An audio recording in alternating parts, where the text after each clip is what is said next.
When I am in the live arena, I don't get scared to face too many champions, but I think Lady Mikage is actually going to be the exception to that. Anytime I see this champion in the enemy team in arena, tag team arena, or classic arena, it definitely does make me stop and think a little bit about how I am going to counter her. This is going to be a guide, of course, on the champion, showcasing my build, where I use her, where I think she's useful, and just overall thoughts on the champion. What does she do? Her A1 on the Form 1 attacks one enemy with one random ally from the Shadowkin faction. The ally joining the attack will use their default skill. Then also places a shield buff equal to 10% of this champion's max HP on the ally for the lowest HP for 2 turns. Let's go ahead and take a look real quick at the Shadowkin faction and just realize how many absolutely insane champions there are to have attacking on an A1.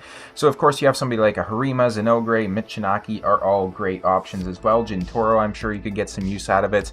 You also then have somebody like a Nagorio. You have Taragi bringing a decreased attack, Genbo with damage, and of course you have Oboro, who has this conditional AoE A1, which I have used in the Hydra to hit over 200 million damage on Brutal. I do have a video, of course, on my channel about that, so you can go ahead and just scroll. It's not too far back. I'll see if I can link it at the end though as well. Her A2 attacks all enemies, decreases the duration of all enemy buffs and all ally debuffs by 1 turn, then increases the duration of all enemy debuffs and all ally buffs by 1 turn. So essentially, simply put, what this is doing, this is taking 1 turn off of the enemy buffs. It's then increasing 1 turn of any debuffs they might have. It is also a pseudo cleanse, so it's decreasing any debuffs you have by 1 turn while also increasing the duration of any buffs you have. So for example, if you have stun, sleep, freeze, provoke, anything like that, any of the hard CCs, petrification, it is going to go ahead and cleanse that off while also then increasing any buffs that you might have on your team. This is an absolutely insane skill that I think is definitely an overlooked part of her kit. Having someone who's doing a cleanse as well as a buff extension as well as a debuff extension on the enemy team is very handy, especially somewhere like Hydra. I know in a lot of Doom Tower fights, if I use her, I can end up getting some of the debuffs on the enemy team up to like a 15 turn duration. Like, it is absolutely insane.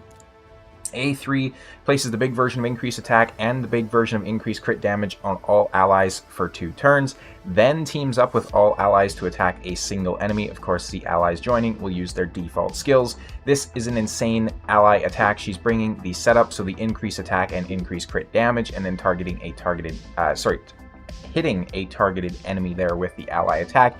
Absolutely fantastic skill. This is phenomenal.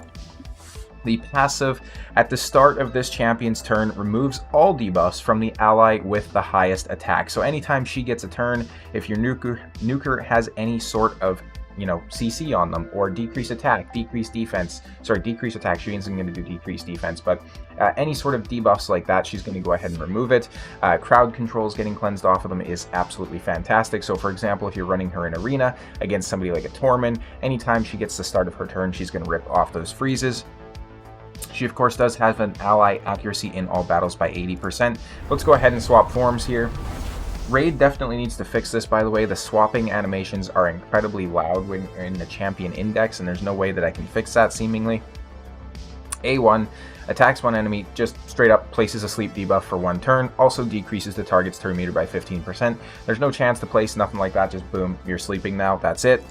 A2 attacks all enemies. Boom, places a stun debuff for 1 turn, also decreases the turn meters of all enemies by 30% on a 3-turn cooldown, no books required. Places a increased accuracy buff on all allies for 2 turns. Also removes all buffs from all enemies and places a 25% weaken on them for 2 turns.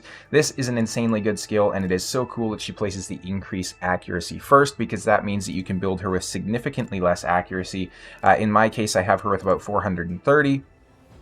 She still does the job perfectly fine, and her passive at the start of this champion's turn decreases the turn meter of the enemy with the highest attack by 15%. This is actually insane, because if you have her built out, she can go ahead and just push back the turn meter continuously of the enemy nuker, and then she can also place sleeps and stuff on the A1. Of course, same aura. I do have her in polymorph, since I do have her built with accuracy. She's gaining quite a bit of HP from that, so go ahead and consider that when I show you the build as well. These are what we got for stats here. So 75k on the HP, 3300 for attack. She can do very decent damage as well, by the way. 3,600 defense, 345 speed, 227 resistance, and 436 accuracy. I do use her quite prolifically in Fire Knight, so she does get some bonuses there. And then, of course, I do also use her quite often inside the Hydra as well, so this is what her stats will be looking like inside the Hydra if you're curious about that. I'm not going to be showing Fire Knight or Hydra battles, though. You can go and take a look at those videos on my channel if you are interested. Today, I'm just going to be showcasing the gear, the masteries, and we're going to be showing you some arena gameplay with her. This is what I have, so I came down to Eagle Eye. You could also very much come down to, of course, something like the Unshakable. You could come down to basically any sort of a tier 5. Like, so for example, even if you had this out there, she does place a lot of debuffs, right? I do, of course, have Evil Eye on her as well, because this is going to help with the turn meter reduction, which is kind of what she's a specialist in. And I would definitely recommend Counterattack Mastery, since both of her A1s are good in both scenarios. And getting those counterattacks somewhere like Hydra is very, very useful. In terms of the gear, this is what I have rocking on her. As I always say, the gear is not too crazy. You could definitely improve on this if you had better rolls or better glyphs. There's very few pieces in here that are going to be like, you know, min-maxed and just absolutely insane. Definitely some decent boots though, especially if you're using them on an HP nuker. And this is what I'm going to have for the accessories. So again, you could get way more speed on her here. Like, this is a relatively slow champion. She was built out with like my 3rd best speed gear. So based on her kit, where can you use her? I use her an absolute ton inside the city of Centranos. So I use her a lot when I'm pushing into Soul Cross, especially. A lot of the bosses do actually have the option to use her there. The thing about Mythicals is they're used basically the most out of any champion. They appear in the most secret rooms and whatnot. In terms of Doom Tower bosses, you could very effectively use her against the Dark Fae, of course. I don't think I'm really actively using her in any teams, just because I had very specific farming teams set up to progress through these levels before I got her. So the fusion did come out way after Doom Tower, so I already had teams ready to go by the time that I had acquired her. That being said, though, you could use her in basically every single wave. Basically just pound your way through that content. She does bring continuous crowd control on her secondary form. So for example, one of my last videos was showcasing a team against Fire Knight Hard, where it was free to play friendly, I would say, or low spender friendly, and she was one of the champions that helped make that possible with her stun on the A2 there in the secondary form. Let's go ahead, hop into Arena, and talk about why she's so good. So these days, we do still see a lot of teams like this where there's a lot of lockout happening. So we'll go ahead and bring in a Mikage. Do I have her already on a team? I do. I have her in this team right here. So there's a lot of lockout happening on some of these teams, and she very effectively counters that. And the reason for that, of course, is her secondary form. So let's go ahead and show you how this works. I think the enemy team is probably going to go first because my Armands is not incredibly fast, but we do get the first turn. Okay, so essentially, let's say they had gone first. Let's say the Arbiter was actually built well and she had good speed. Essentially what would happen is she would boost, Yumiko would lock us out. Then, however, Mikage can metamorph into her secondary form, and then she can either strip everybody's buffs or she can just go ahead and place the AoE stun. And there's not really anything you can do against that AoE stun, because even somebody like Yumiko, considering that she's under the veil, she still can't do anything about it because, you know, she gets her turn meter decreased, right? So there's just so much utility to this particular champion that you'll benefit from. And she definitely is one of those champions that's going to benefit you really no matter where you are in the game. Like, even the most late game players are still using Lady Mikage, I would say. We do get our turns increased there, which is unfortunate, but it is what it is, I suppose. We are about one turn away from being able to metamorph back into the A1 and then do an ally attack anyways. On this particular team, unfortunately, I don't have any soul harvest, so they can just go ahead and revive without issue. And probably, I'm very confident we could win this fight because we will essentially outcycle them, but I'm not entirely sure if I want to stay that long. We can go ahead and target the Yumiko now, which is nice since we got the decrease on the Veil. However, he's going to eat that, so we'll just go ahead and keep hitting here.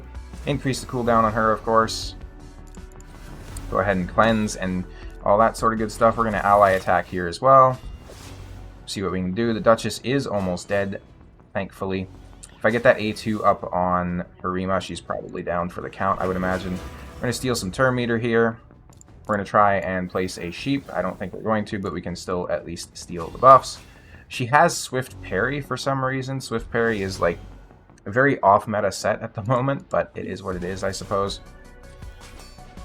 And you can really see that coming through there as well, where she pulled in the Harima on the A1, and the Harima was able to bypass that UDK protection there, essentially. So this team definitely isn't optimal. If you're running somebody like a Harima, you'd probably want to bring in an increased defense. I'm more so just showing you this team, of course, to let you know like how she is able to effectively counter some of these champions. Now we got to take down the Arbiter before she is able to revive. That shouldn't be an issue, though. Let's just go ahead and buff up. We're going to do this, and we're just going to A1, I guess. Why not? We're not going to sheep. I do want her to stay up just so that we can put her down without issue. So definitely a long fight. That would have went very, very well if it was on auto. A team like this, I'm kind of tempted to fight, but at the same time, I don't think we'll win this. So let's switch it up a little bit, though. We are going to keep Mikage in there. We are going to bring a UDK to help counter the Sifi Sleep. And then we're going to bring a Taurus and Marichka to get some counterattacks in there. Now, I understand this probably isn't the most free-to-play friendly team, but you can essentially apply the same ideas that we'll cover with this team, and you can apply those to, you know, whatever area in the game you might be in. So we just took out... Ooh, that was spicy. We just took out the Warlord there with the counterattack. We do have some of the Life Harvest on this particular team as well, so we're going to go ahead and see if we can strip. The Revive on Deaths are protected, but nothing else is. I don't know how much we're going to be able to do here, just because that Valk is ridiculously well built. My Taurus is kind of slow, so you're probably about to see this team go down here. Do get some good hits there, though, of course. We have at least 3 of them that are susceptible to the stun, so we'll go ahead and place that. We do get petrified as well, which is unfortunate because of that champion there. Let's see if we can hit here and possibly take her out. Not quite. Really would have been nice to take her out before she comes back around and probably nukes us. Yeah, she does. That being said, though, this team is absolutely ridiculous. I'm not surprised that we couldn't beat it, but we'll go ahead and see if we can find any more lockout teams. This would be a very, very good team to face right here. Lots of AoEs. The only issue is, of course, Ultimate Death Knight coming in with his Stone Skin. So he's going to eat up those counterattacks, which will come in from the Taurus.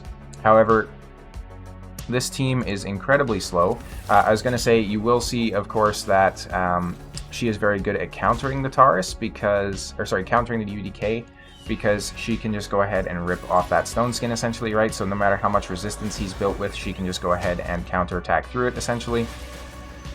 I don't know what I'm talking about. She can go ahead and rip through it, essentially, is what I'm saying. Because she does place that decreased accuracy on herself, right? Which is absolutely fantastic. It's one of the best parts of her kit, like I mentioned.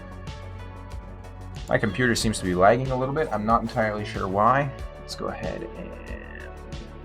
Yeah, no, I don't really have anything open that should be taking too much of the system resources, but...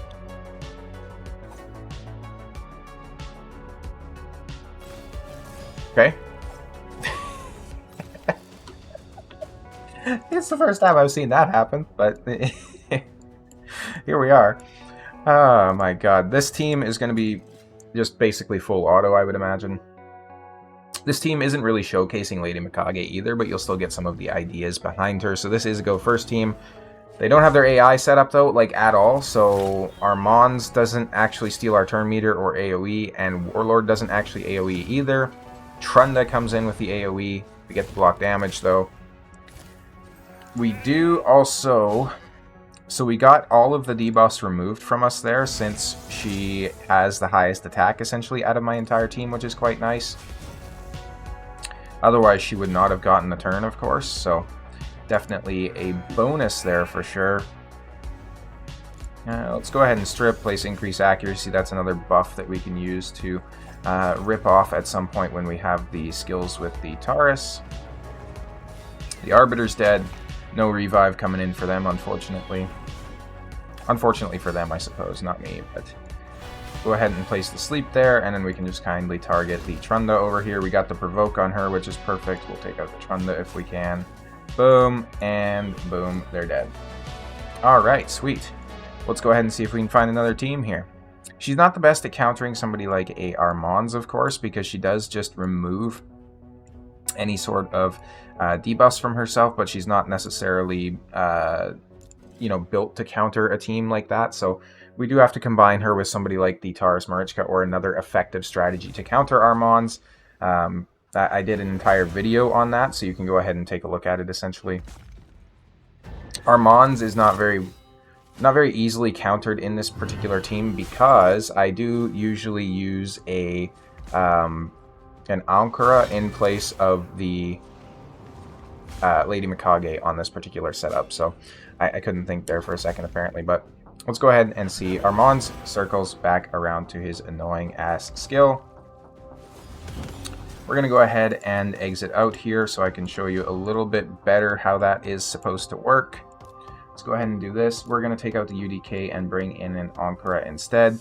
Ankara is fantastic for the interaction with our Mons, because if you do have a team that can counterattack, she makes sure that the stun stays off of your nuker. So in this particular situation, at least, our Mons is going to get clapped down anytime he touches my Marichka, at least. And even though this is a very free or a very spender version of it, even though I'm a low spender myself, you know, you can use this same synergy or same idea with basically any sort of a champion that has that counterattack. So whether it be I think it's retaliation accessories, retaliation gear or retribution accessories, I think it is. There are the accessories that allow you to counterattack as well.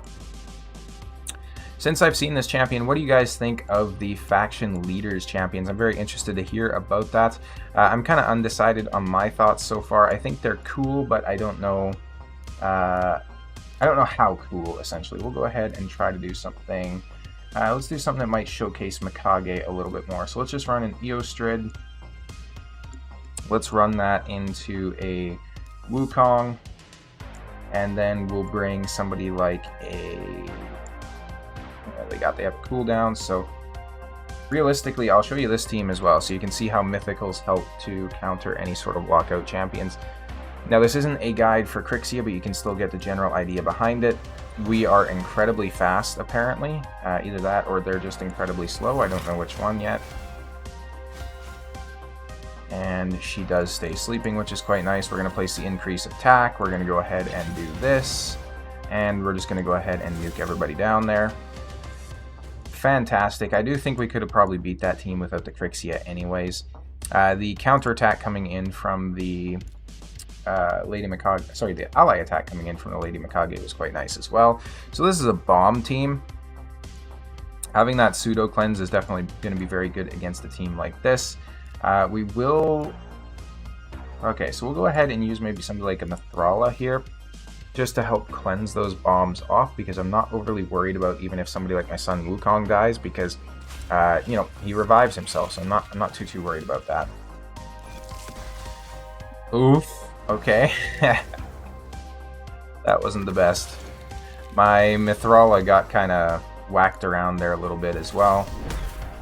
Ooh, okay.